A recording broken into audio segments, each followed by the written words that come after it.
Hello everyone, and welcome to my General Hospital YouTube channel. I hope everyone is having a wonderful day. Before we begin, please hit the subscribe button and give this video a thumbs up. The author's thoughts on GH are hers alone.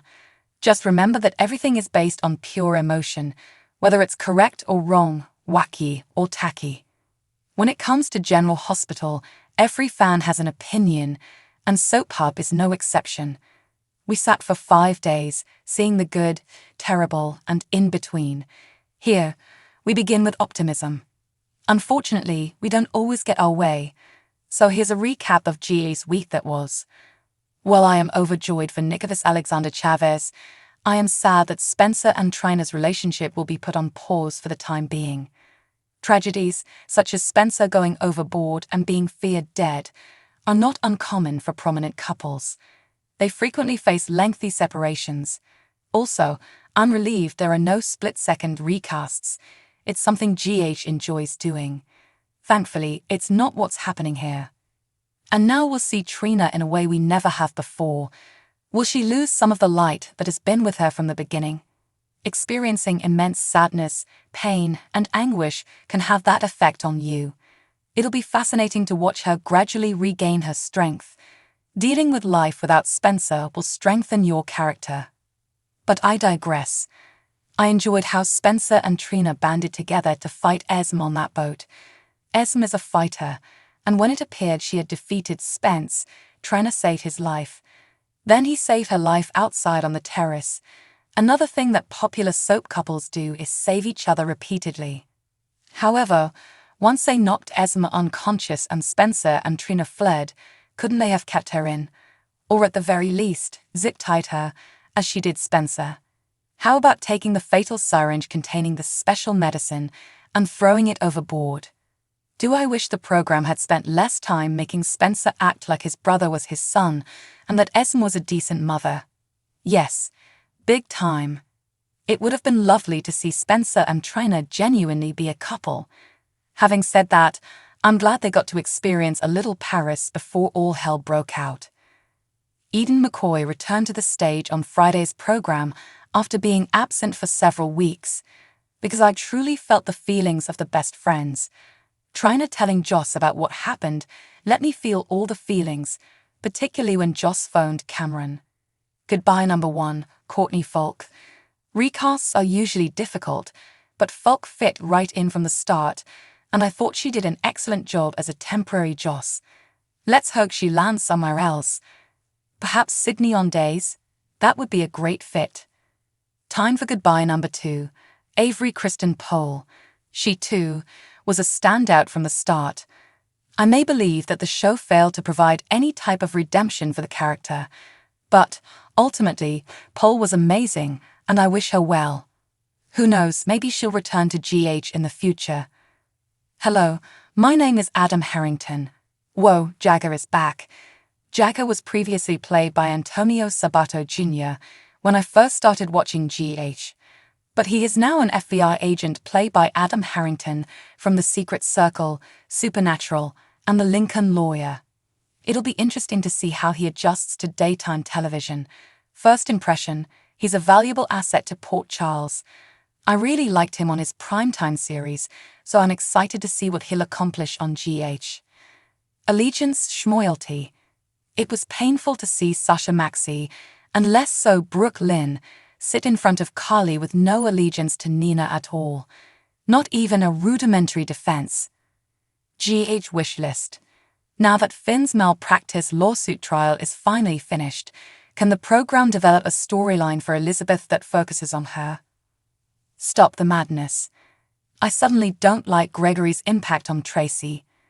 I want Tracy to be herself, not what others want her to be. Could she use some tact once in a while? Sure. Could she pick certain fights to wage over others? Yes. However, I preferred her exquisite ceremony to Lois Bensonhurst wedding. I'm glad a compromise was reached, though. Laura's desire to give Esme the benefit of the doubt until almost the end is so exhausting. This week, she attempted to justify Esme reverting to Dark Esme as her memories returned, saying she didn't have time to reconcile her two identities before Nicholas, Adam Huss, came back and took her son. Nope. Just nope.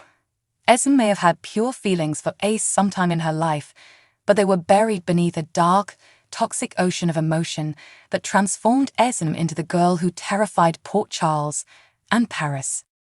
So exhausting. Number 2. Drew delivered a crushing blow in his struggle against Nina. He grabbed Crimson from her. That caused damage. Nina is feeling it. But of course, he won't stop there. I'm glad folks are noticing that Drew isn't being himself right now.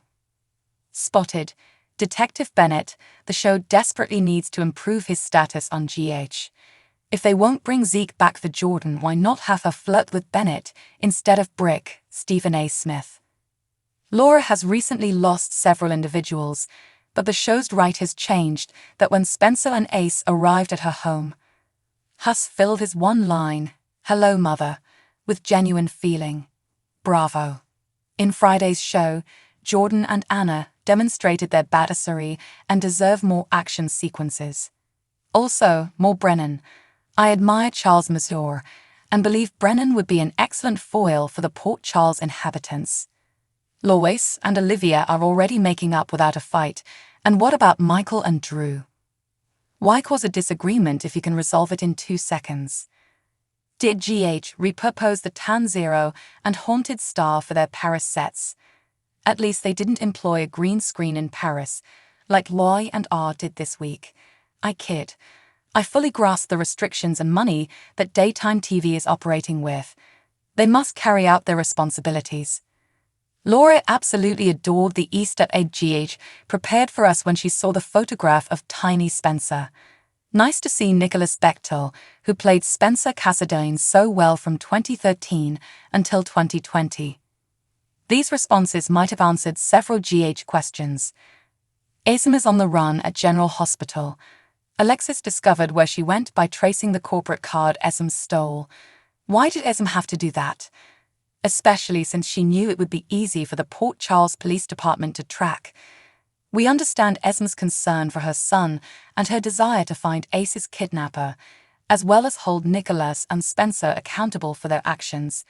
But Esme is also intelligent and calculating. Why did she forget about her other options? When we first met Esme, she was a Eurotrash friend of Spencer. They attended boarding school together. Esme's costs were not only paid, but she also received a trust fund from her late adoptive parents.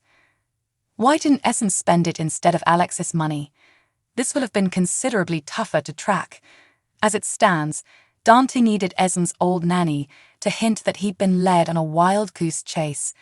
The Port Charles Police Department is not particularly smart. We also learned that Esme had adoptive siblings. Why didn't she ask them for money or hide out with them? Obviously, Dante would not have thought to look there. As previously said, he is not particularly smart. Dante inquired with Esme's siblings, maybe off camera, and they claimed having no touch with their sister. They could have lied. Alternatively, they may have told Dante why. And if they did, we might have finally gotten an answer to Esme's most burning question since she arrived in town. Did she murder her adoptive parents? If she did, her siblings would have a valid excuse to terminate all relations with her, and do not give her money, and might even revoke her trust fund. We could have received responses to several questions, and Dante would not have been so dull. Thanks for watching. If you like this video, so please don't forget to subscribe my channel and don't miss any update.